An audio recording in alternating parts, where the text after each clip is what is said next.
changed a little bit the topic after discussing with Stephen because I can imagine how indigestion you have received regarding the sprint trial. And for the people who have not enough, there is in the British Medical Journal, I think, published online, the whole debate regarding sprints. Do you go low or not so much, and then the whole thing.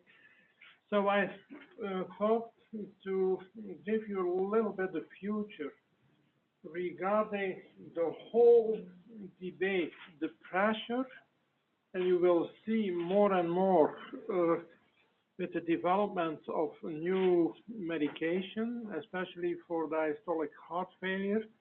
Everybody knows Ernesto, so the Paragon trial and so on. I do not know if in the VA, I think here there is also the trial going on. So the whole debate is diastolic heart failure is linked with hypertension, aging. Atrial fibrillation is also a challenge. And so people feel so frustrated, healthcare assurances too, that there should be a change regarding the assessment of arterial blood pressure. The sooner the later it will come, because you will see the industry is like a tumor, it's like a cancer of all the devices which are have been developed and under development. And so I would give you a little bit of flavor where we are, where we go, and then perhaps the revision of certain antihypertensive vasodilating medication.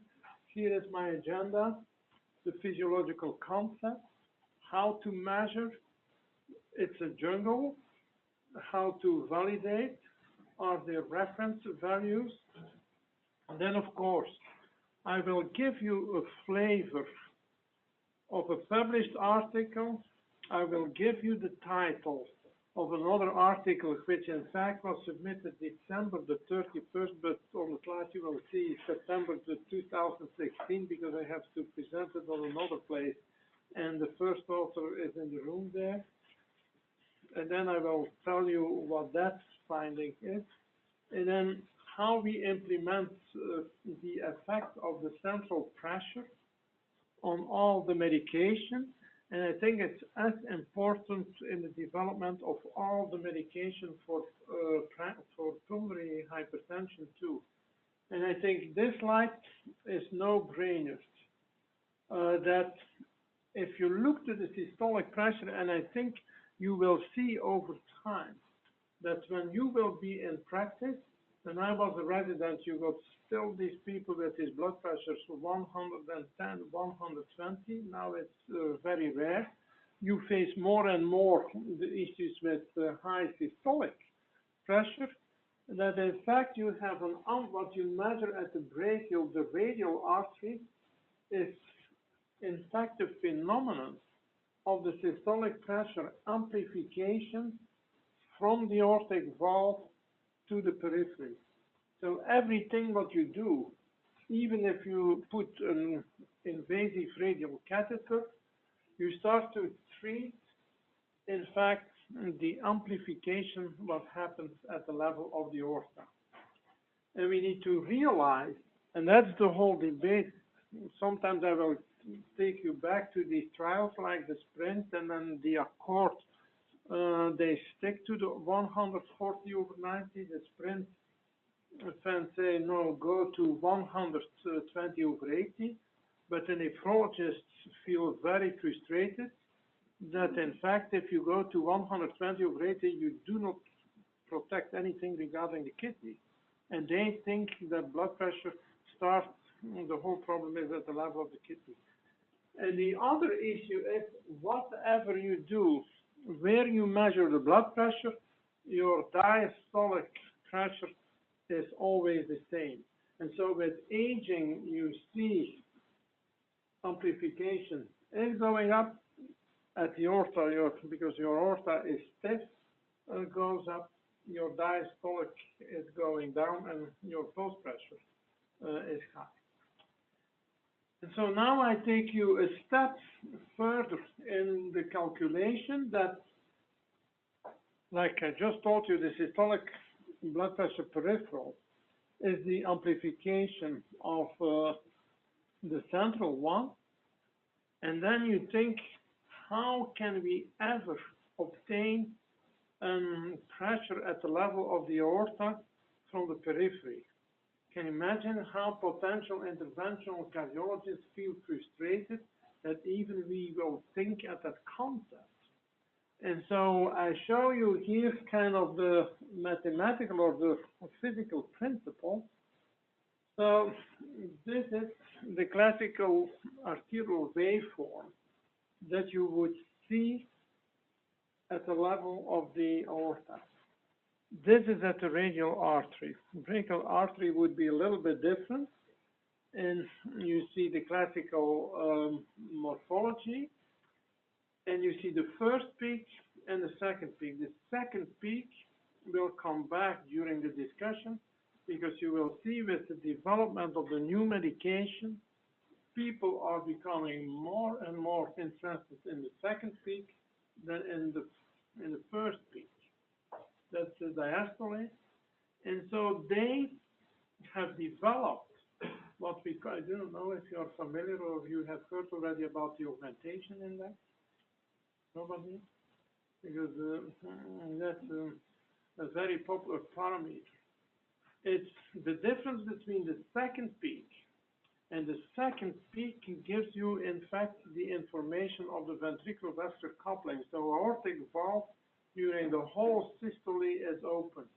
And so your blood is ejected to the periphery, but in fact it comes back. You have all these waveforms coming back, and then of course these two waveforms from the heart to the periphery and from the periphery to the heart. And you will see here, but this is a very healthy subject, that there is a second peak. If you say, I do not see it, you have not to worry. I will show you an example later on. But you see that the angle is changing.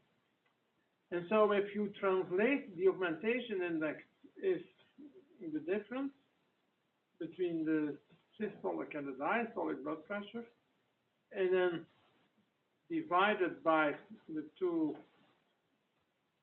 first peak systolic, the systolic blood pressure, which is determined at the first peak, divided by the diastolic pressure, and it is expressed in percentage. So if you would put a catheter at the level of the aorta in the same subject, a healthy subject, then you will see that your pressure wave will be like this. So your second one is more prominent, and you could say, why is that? Do not forget, this is the amplification far from the heart. So your second peak is the most important, and you have a kind of a first peak, which is much lower. And so that led us, that gave us the possibility to calculate the central augmentation index. And in fact, it's the same, the difference between these 2 points divided by the central systolic and the central diastolic pressure. The remarkable issue or finding is that your second peak from the periphery is nearly the same level of the central systolic blood pressure. So for the people here who work at the ICU or like to do heart catheterizations, if you have time to play around with it, you should try to look to these waveforms. If you have a radial, that is the same that is obtained by tonometry, but if you have a radial catheter, then you would have also a catheter, for instance, at the femoral artery. It's very interesting to look for the morphology of these things, so that your central systolic blood pressure is nearly the same level of your second peak of the peripheral, the radial artery. And so now the whole issue is there a difference between man and woman? Because if you want to go to pathology, we need to figure out what is the normal issue. And you will see the Europeans have done a little bit more work about it, because the whole question is diastolic heart failure. It's much more prominent in women than in man.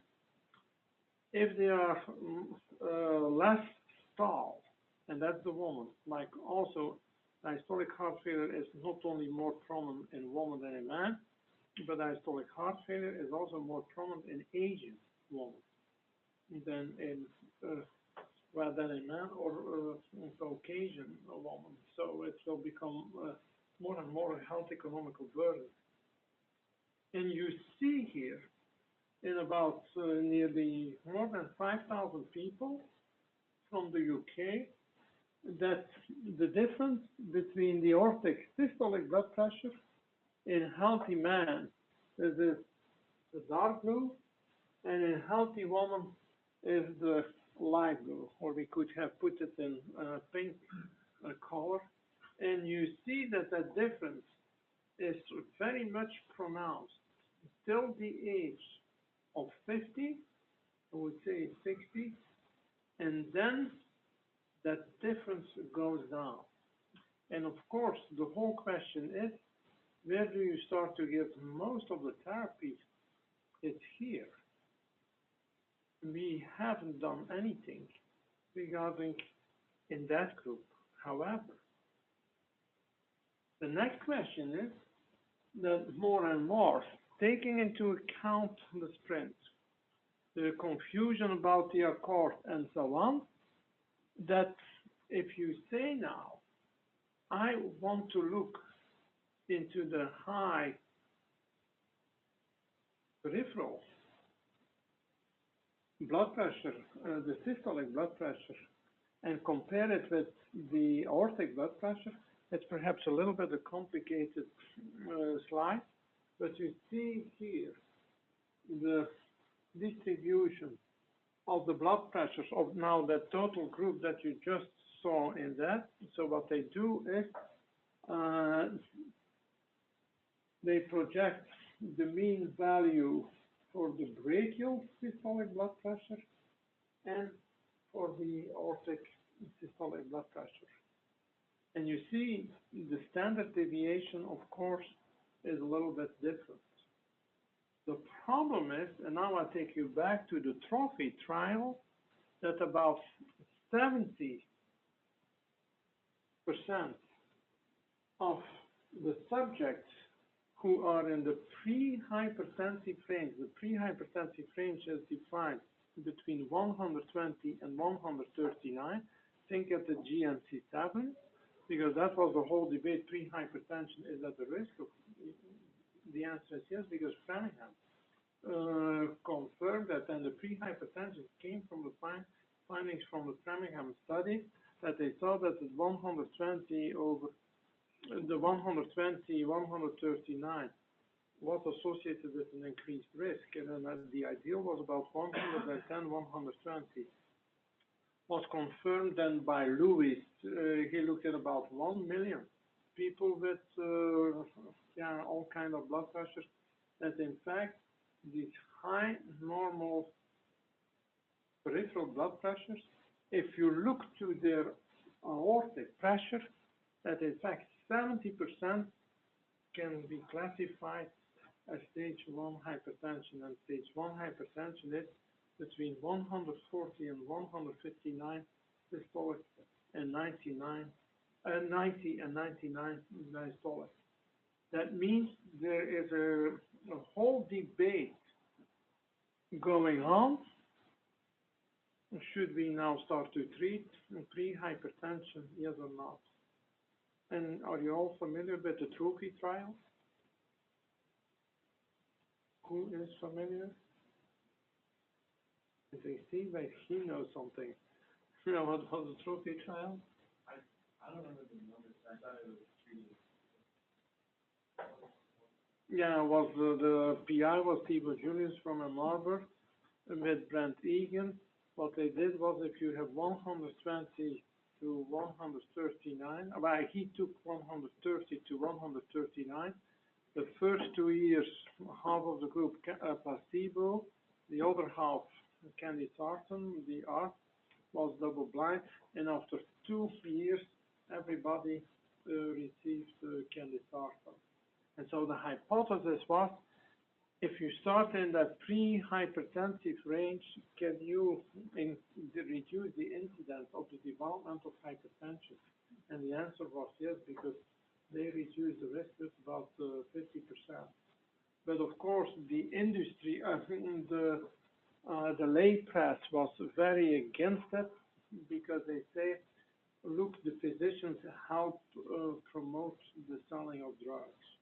Was very, yeah, put in a very negative press, even the New York Times and so on. About people 40 to 55. So where the whole debate was going on, do you start just to treat, till you wait to 140 over 90, or do you start a little bit earlier and you delay the progression, because once you start to treat, then you have already problem. And I think you will see in the whole dilemma, this comes up. And of course, if you're still critical regarding the assessment from the central pressure derived from the periphery, then I think we need to have a small discussion regarding the technique to measure. Without any doubt, if you put a high fidelity pressure transducer in the, when you do a coronary angiogram or a heart cath, then there is no discussion, you have these pressures. However, there are two non-invasive methods. If you use an applanation tonometer at the level of the carotid artery, then you find it's about 10 to 12 centimeters difference. So if the patient lays supine on the table, your pressure, your tonometric measurement at the level of the common carotid will only be different for the systolic pressure with 2 millimeters of mercury. And you could even try it when you do cath, and instead of going with your catheter around the arch, closer to the valve, if you put it, sometimes the catheter goes in the carotid artery, but that's not what you like. You measure the pressure, you will see it's about 2 millimeters difference. And then you will see that all the other devices are based on a generalized transfer function. And it's a kind of a mathematical description, but I will give you more insight. They try also to estimate the central pressure from the brachial oscillometric, and I think time will tell us who will be the winner. You see here, all familiar with it, the applanation tonometer at the level of the carotid or the radial artery or the cuff. And now I think that's one of the most difficult slides of this afternoon. And I think Matthew just came in, so he likes mathematics and engineering. So what is the mathematical principle between the central and the peripheral pressure? So what all these devices do, or the engineers, they use a transfer function. And what is a transfer function? It's a kind of a mathematical formula.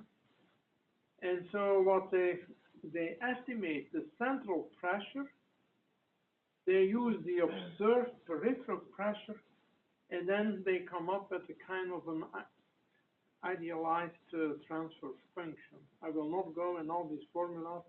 I could do it, but I do not want to give you a headache.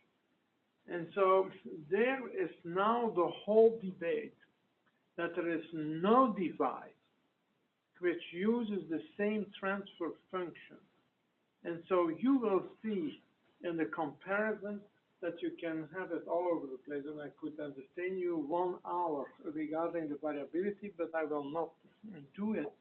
I think they sell now a device developed in Singapore where they measure 24 hours your pressure with a tonometer. It's like a watch. I think Apple and Google, they are also working at one. They have developed, they wanted to go for blood pressure, but now they will do the first studies in patients with heart failure. So they are already in a very late stage before we have to start these studies. And so these transfer functions are not uniform, and you will see here on this slide, that is what you get out of the device. If you use the tonometer, you see the arterial waveforms, it's like you put a needle in. I started my talk showing you, but more expanded with the radial form, the first peak, the second peak. Then if you go, that's using the transfer function, then you receive also on the screen the central aortic blood pressure waveform, and you see here the second peak corresponds a little bit with the same pressure, yeah? So, I have a question about the physiology of amplification in this case. So, many years ago, they developed the concept of one therapeutic study for two-thirds diastole based on the blood pressure cuff as an indicator of arterial pressure of the artery. But now, since we are dissecting the actual signal, the level of central aorta, the brachial, the fingers, and ultimately at the end of the arterial where there's no possibility, do you think that the concept of systole and diastole does apply in this case? In other words, is the mean pressure one-third systole and two-thirds? That's question number one. And number two, we've been trying to do this in patients with LVAD, and the problem is there's no gold standard for calibration. In other words, if you have a blood pressure cuff, you can't get them on the LVAD, but that doesn't mean they're on. And some LVADs have even no pulsatility anymore. You raise a very good point. You will see at the end, because, when I give you some results regarding the validation, where we go. Of course, I think with the whole LVAD and the heart failure, I think it's even more important to have a kind of an idea, because here still we now know with the aging, because the whole debate is what is healthy versus unhealthy aging, and we know that with diabetes the whole problem is systole, not so much the diastole. The issue is that your mean pressure, I think, is very important for the preservation of your renal function. For the damage of the large arteries, I think I would say pulse pressure is a kind of a poor man's technique. But then is the whole issue, your pulse pressure. If you look to the Suprimax study in Paris, is about the ideal between 45 and 55. But if you would go then to the aorta, your pulse pressure should be lower than about 50 millimeters of mercury. And you raise a very important point. Here you see the issue with the cuff. I think not so fancy. I think it gives you a much better feeling to see all these waveforms, and also for the patient, than just that the patient put his eyes on infinity, and then at the final end that is coming out, but you do not see the difference, the periphery versus the central. Evaluation, we just discussed it, proof of concept, prospective, incremental value, clinical utility, clinical outcomes, cost effectiveness. So we will discuss that. I think I will not say any words of this slide. This is December the 31st, 2015, all the devices which are now on the market, and of course you still have not to wrestle with RVUs and CTP codes. I have not put that slides in, but for these measurements, for the registration of the waveform, there is a special CTP code. Do not ask me how many dollars you can make, but I think it starts to be profitable because we receive more and more emails from physicians and private practice that they would like to start to do that. And you see the basic methods: radial tonometry, brachial cuff, and suprasystolic. And I think the best is the Austrian, the arteriograph. I think was in Salzburg by Weber, because they validated in a few hundred people during heart catheterization. But of course, these are not healthy volunteers. These are people with coronary artery disease. So that means that we need to have some, if you want to compare it with heart failure, LVAD, and so on, we need at least to have some comparable levels, because the whole 140 over 90 is still coming 1897 Korotkov Rivarocci, 1907 the first blood pressure measurement in Madison, Wisconsin. That's the whole history. Your 140 over 90 is all created from the farmer's assurance in Wisconsin. And nothing has been changed. Of course, you could say so many epidemiological studies have been done, but that's it. So the whole question is, do we stick here with all the issues? And you see here kind of what they did in the United Kingdom. They started from about 83,000. They go down, they found about nearly 34,000, 18,000 with no risk factors. Then they have about 15,000, 16,000 with risk factors. Hypertensive, they found 11,000, and then again, with or without risk factor. I have a little doubt regarding, because hypertension with no other cardiovascular risk factors, I would perhaps, if I may be the devil's advocate, were they just white coat hypertension, because they had no, and it's also a very low number, and then they excluded chronic kidney disease, CVD, treated hypertensive. And you see here the whole distribution in function from category of hypertension based on the GNC7. In blue, the peripheral systolic blood pressure. In kind of purple, the central. And of course, you see that difference for the different stages here. But the whole issue is you have such a wide variation and such a standard deviation that it's hard to dissect normal versus abnormal in all these ranges. And I come back. If you want to do it more fancy, it looks very nice in paper. It's about 2 years ago from the European Society of Hypertension, published in European Heart Journal in function of gender.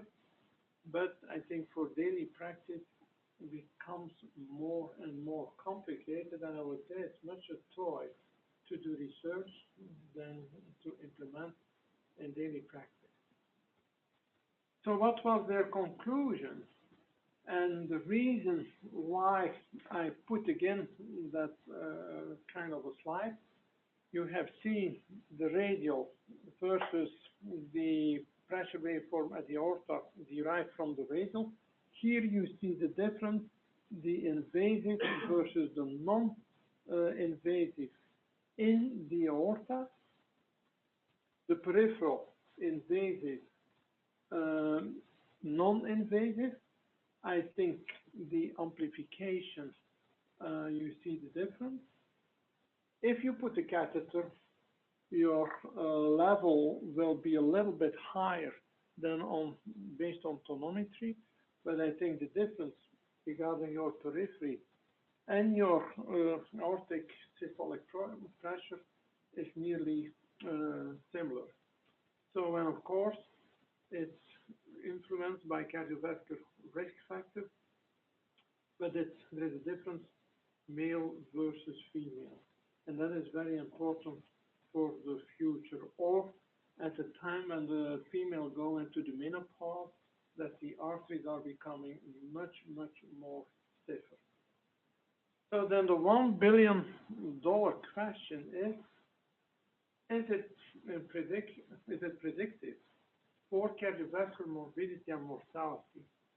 And I think Stephen recognized immediately, it's not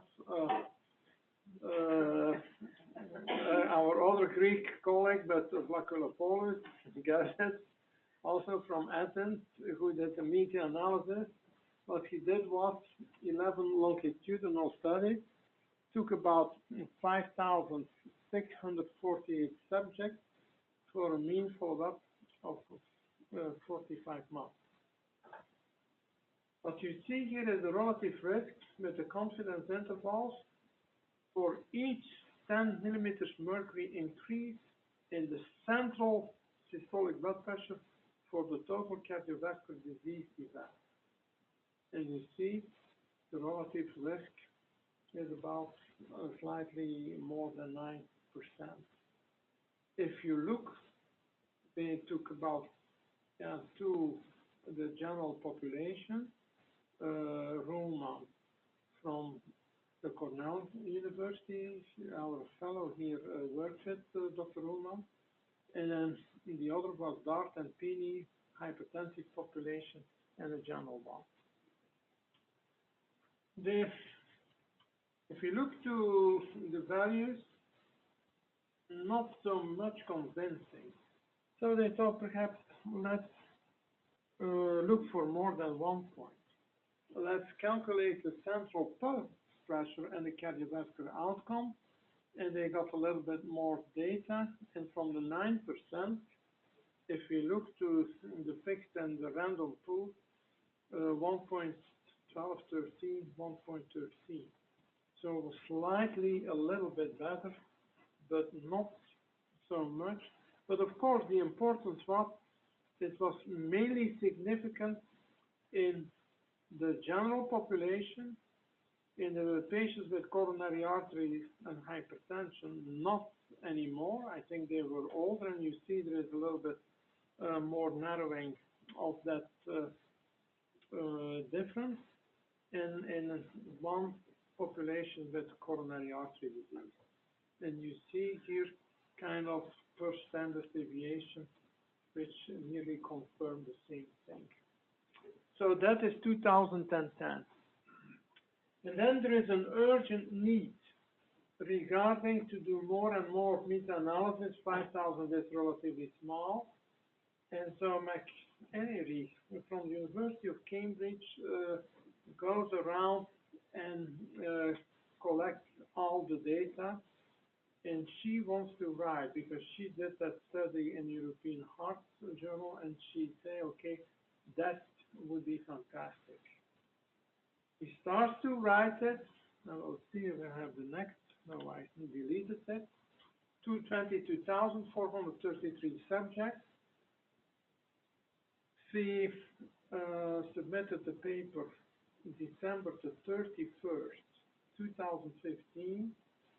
I have written here 2016 January because circulation came back beginning of January. What were her findings? I think I have never seen such an emotional, because I'm a coauthor, because regarding our MESA population, the whole process of collecting the data and writing took about 15 months. Because there was such a disagreement between US, Europe epidemiologists. It is now recycled within the American Heart Association, and the results are not so promising. I have never seen such a massage of all these data. They, she wanted to find something significantly. No difference between the periphery for heart attack and coronary artery disease. No difference after adjustment. On adjustment, you will see that it's different. Central is better predicted. Then they start for stroke. Without adjustment, looks very nice. Of course, all the biostatisticians say you need to adjust, and then it comes out statistically negative. So she feels so frustrated. I think she looks for each year. You will see in the general conclusion if it will ever be published. I think the two authors of two journals, my impression is not unfavorable, but I think it's a little bit spielerei, because the only positive note is if you are younger than 61, that your central pressure will be predicted for a stroke. So you see, it's very bizarre that she just finds that age of 61.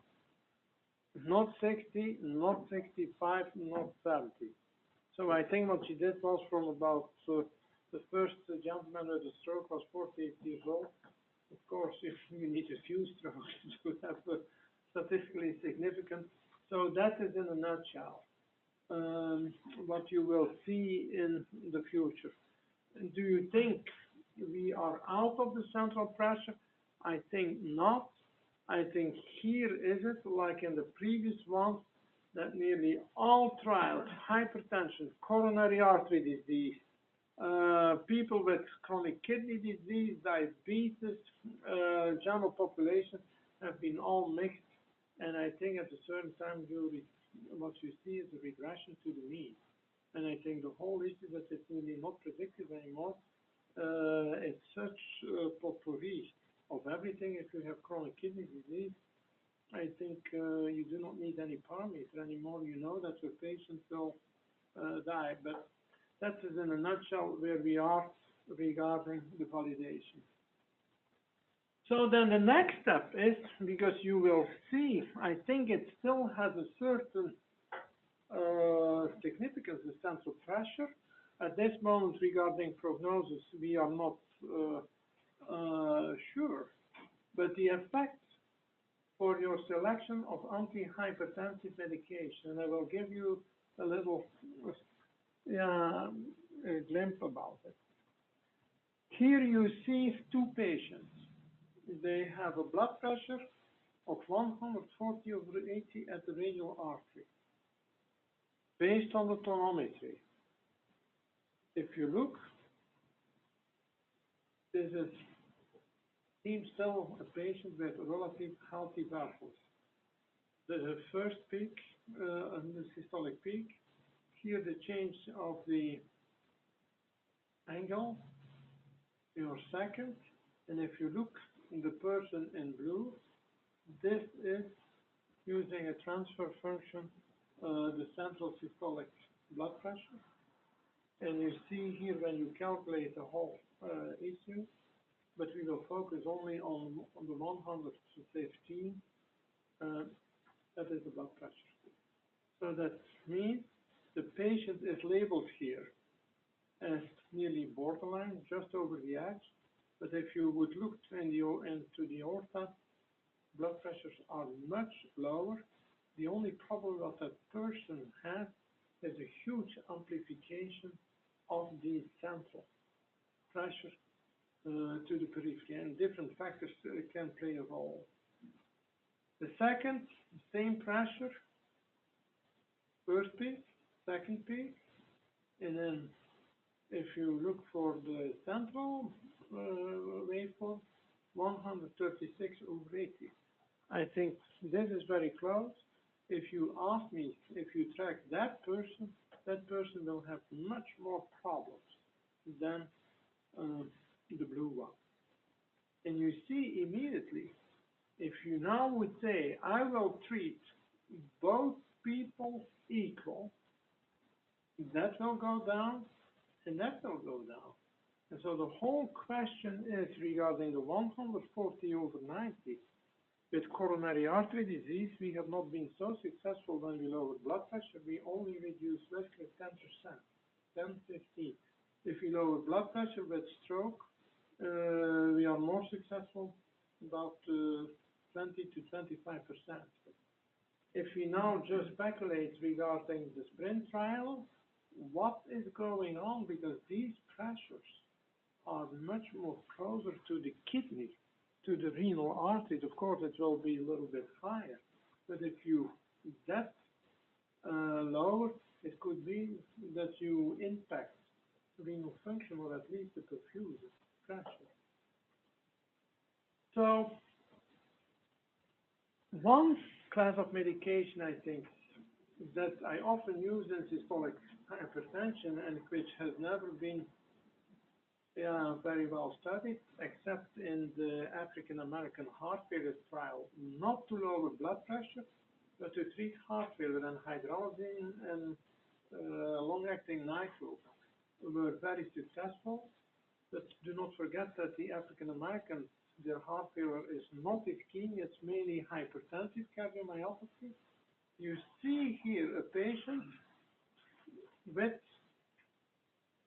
angina, pre-nitroglycerin, the peripheral pressure, first peak, second peak, with the transfer function, the central pressure, so it's nearly the same.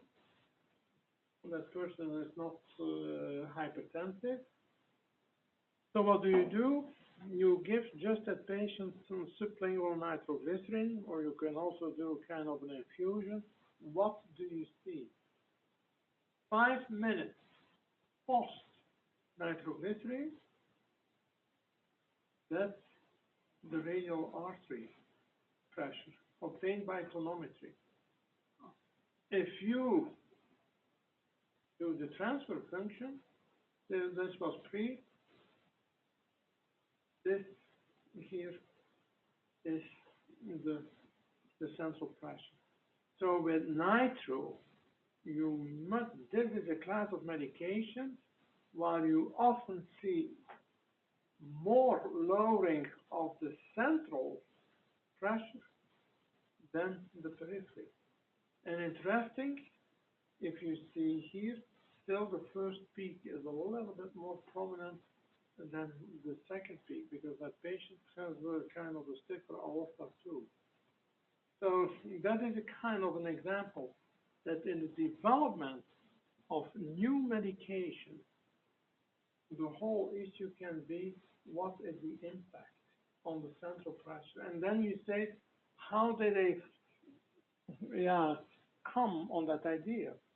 And you're all familiar with the ASCOT, amlodipine plus perin, the ACE inhibitor, versus the beta blocker, atenolol and etizide. And then there was a difference, and the whole debate was, is it due to blood pressure lowering? But there was not a difference in blood pressure lowering if you use the brachial artery. But then if you look to the central, and of course the measurement here for outcome starts at time. But now I show you a very delicate point. Nobody wants to discuss about it. The CAFE sub-study did not start at the baseline of the study. And nearly no, despite it was Brian Williams from now London before Leicester, published in Circulation.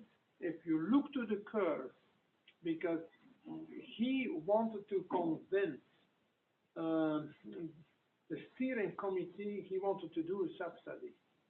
And they didn't want to give him money for tonometers. And you see the study starts here. The first time that they ever do difference in about central versus peripheral pressure is 1 year after the start of the study. So that is very sad, because nobody has no clue what the difference was of that hypertensive population just at the time of the randomization.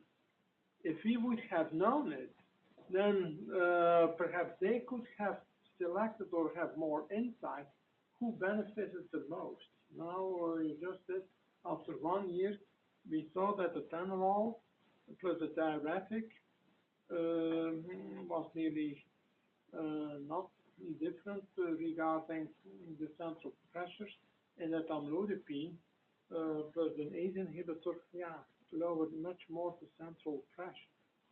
So perhaps, hopefully.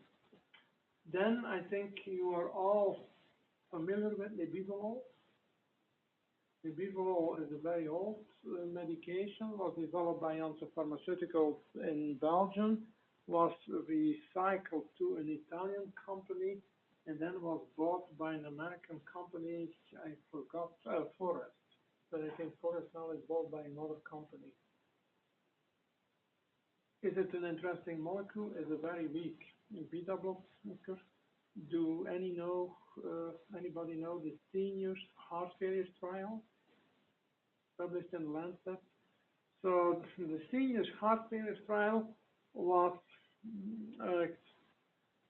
performed around the year 2000.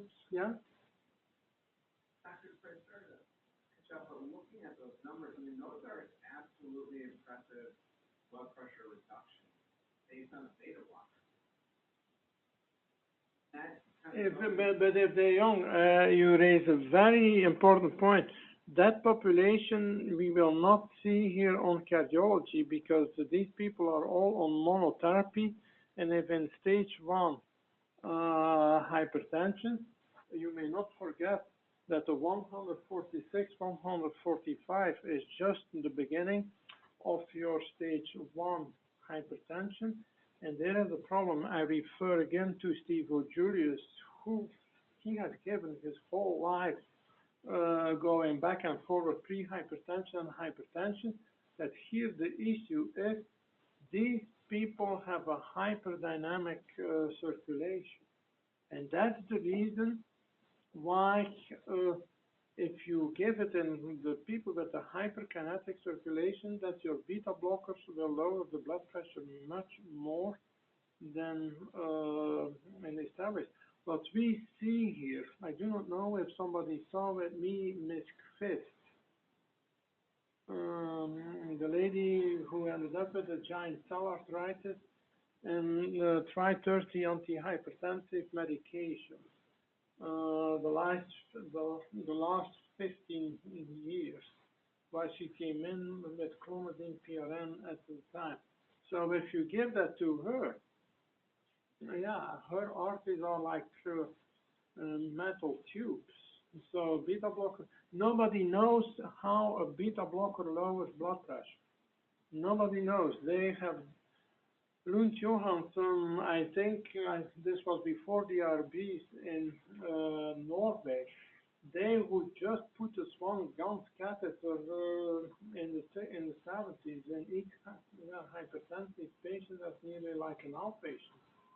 So to study the effect of exercise and so on with beta blockers, and I'm happy that you made that remark because I think it's very demonstrative, but the explanation is these are hyperkinetic. They are bouncing around 140 up and down, and so once there will be structural changes at the vessels, when they march to 150, 160, what you will see is beta blockers will not do so much. And that's the reason with the whole GNC6, GNC7, that they still, the hydrochlorothiazide is number 1. And then if you see the ALHAT, or the chlorthalidone, was the lisinopril, was the doxazosine, and doxazosine, amlodipine, lisinopril, and chlorthalidone, that they didn't want to give a beta blocker in that trial.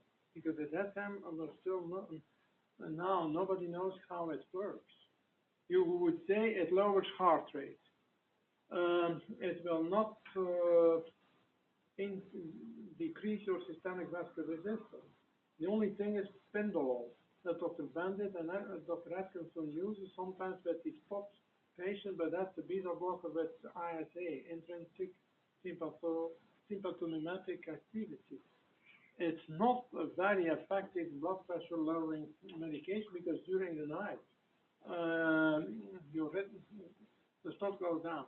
So you see here the difference, reduction in heart rate were the same, brachial blood pressure, but you see here the difference in central.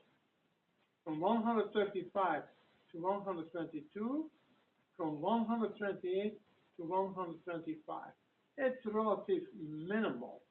And they studied also the effect on the relative wall thickness. Was compared with Metoprolol, but you see that Metoprolol was no different.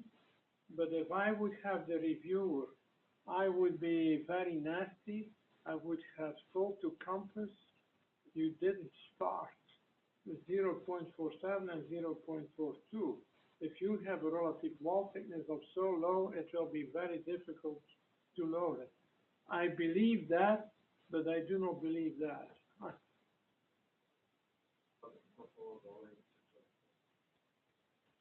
Does the stroke volume, will the stroke volume in particular affect the central? Like let's say you have, oftentimes, for example, in heart failure patients, AS patients, we see the pressure is okay. But if you consider central pressure, will that be low? Because the issue is that second peak is in fact the interaction of the ventricular-vascular complex. I think a lot of work needs to be done. I have summarized here the effects of one, and I will give you an example. The ARB, the ACE lowers, beta blockers, I have demonstrated an example. They dihydropyridines and the organic nitrates, I think they should have 3 arrows down. Diuretics, not so much. And I think here I show you one example.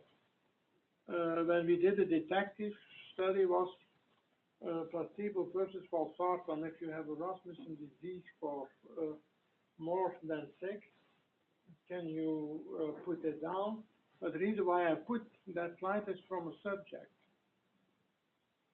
Here, first peak, second peak. The second peak is your central aortic pressure. That patient received Valsartan 80 milligrams. After 6 months, what we see is blood pressure goes down, morphology of the waveform starts to change. We still have a first peak, but the second peak went down. After 12 months Valsartan, blood pressure is going up a little bit, not so high, but you have all these counteracting mechanisms. But the most important issue is that your second peak, your central systolic pressure, is going up a little bit. It was here and then, but it's lower than that. But the most important finding is the whole, if I may call it, the anatomy, the morphology. And that could be because what you have done, you have not only changed with a VAS blocker, the remodeling or an anti-remodeling of your vasculature. In the meantime, you do an anti-remodeling of your ventricle. Even if your patient would be in heart failure. And so that means the ventricular-vascular coupling or the ventricular-vascular interaction goes along in a better harmony than it was before. Of course, if you have stage 3 or 4, the whole orchestra will still play, not such a nice melody. There will be still a disarray. And I can tell you, we are in the process now to dissect all the different pieces of waveform in comparison with the central. And I think what you here see, I think it's not about one single level, because I think it's central. They criticize so much now Korotkov and Rivarocci, because they give us 2 points, and every day we still treat people on these 2 points, and now they say, okay, no, stick to 1 point, because diastolic is no problem anymore. But I think it's a kind of a matter how the ventricular vascular coupling changes, and trying to assess it non-invasively or indirectly, but it's not in a very rough manner. So we will see outcome measurements are followed. You see also the difference regarding in the exercise capacity. If you use the central pressure guided treatment, and I think Dr. Borlo comes very soon to give you a grand round lecture, so you can ask him, because he has published it in the Journal of American Heart Association, that when they give a treatment based on central pressure, that the exercise capacity is improved. It seems that there's another study that if you use the central pressure guided hypertension management, that you could reduce the medication. Think about one of the first patients, 140/80, to the one in fact central aortic pressure is 115, the other was 138. So I would like to conclude that I just give you a little flavor in which direction we go. Perhaps it will take 5 or 10 years. That I'm the first to say it's at this moment still Spielerei than reality. But if you see the devices that they develop, I think the pressure will be huge. I'm very surprised that they have already accepted the kind CTP code. Could be the next elections, if the new healthcare plan comes, that perhaps that CTP code is scratched from the list. I think we need to do a full analysis of the waveform, because we have seen it in that one patient who received Valsartan. And I think the proof of principle in reduction of central pressure is more regarding an effective therapeutic strategy, not only hypertension, but I think in heart failure, especially in diastolic heart failure. And then should we not look more to the ventricular vascular coupling, and then looking to the late systolic part or the shape of the peripheral waveform, and stick only with one thing, remember. Okay, that's it. Can we do pause of 5 minutes? Yeah,